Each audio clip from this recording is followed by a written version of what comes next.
Hey, what's going on, everybody? This is Tyrone back with Tech Life.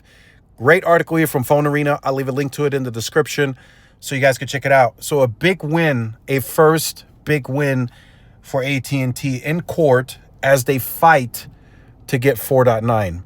So not recently, but a couple months back, the FCC made the decision that they're going to give 4.9 N79 to FirstNet. And there was a lot of opposition. T-Mobile was opposed. Verizon was opposed.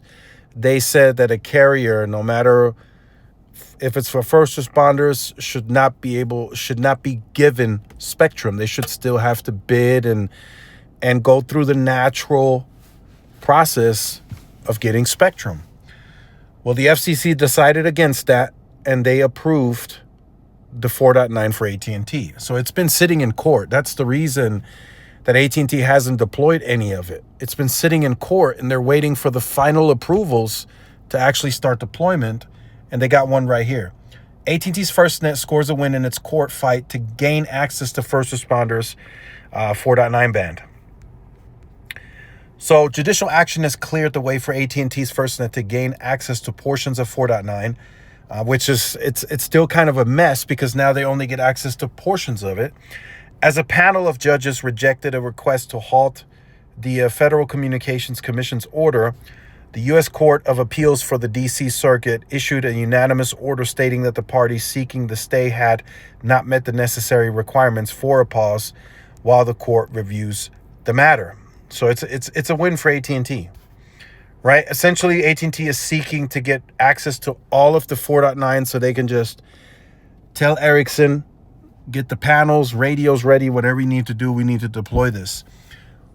One thing, right, looking at it from another perspective, AT&T has to put out a bunch of densification for 4.9. We're talking even a higher frequency than C-band. Now, not drastically higher, right? It's not like we're talking millimeter wave here, but 4.9 is not necessarily the greatest frequency to have for AT&T given the type of site spacing issue that they still face today. They're trying to fix it. I understand that very well. They're trying to add sites. They're trying to densify. We get that and understand. But they're so far behind tightening that grid that it's going to take a few more years for them to get there. Now, maybe 4.9 accelerates that even further. It's possible. But they had a big plan to densify in 2014, 2015. It was a thousands and thousands of C-RAN that they were going to deploy, and that got shut down because of media. So now they're playing catch up. They're now trying to deploy those C-RAN, and it's taking time, right? And then additional macros and such, but you're going to have to tighten that grid. AT&T is going to have to get a lot more dense, especially moving, having to push 4.9, especially on interstates and highway routes where you might have towers spaced even further apart, right? You might have to tighten that grid quite a bit more and quite a bit quickly, right? You got to do it. You can't just put panels and push them to the highest power possible and then see how far it reaches. It's not going to work. It's 4.9. It's spectrum for first responders, so you have to tighten that grid. If you're AT&T, you should already be looking into that. Right, you already know, hey, I got this win, right? This is a win for me in court. I need a couple of more wins, but once I get that spectrum, I have to put it online as quickly as possible.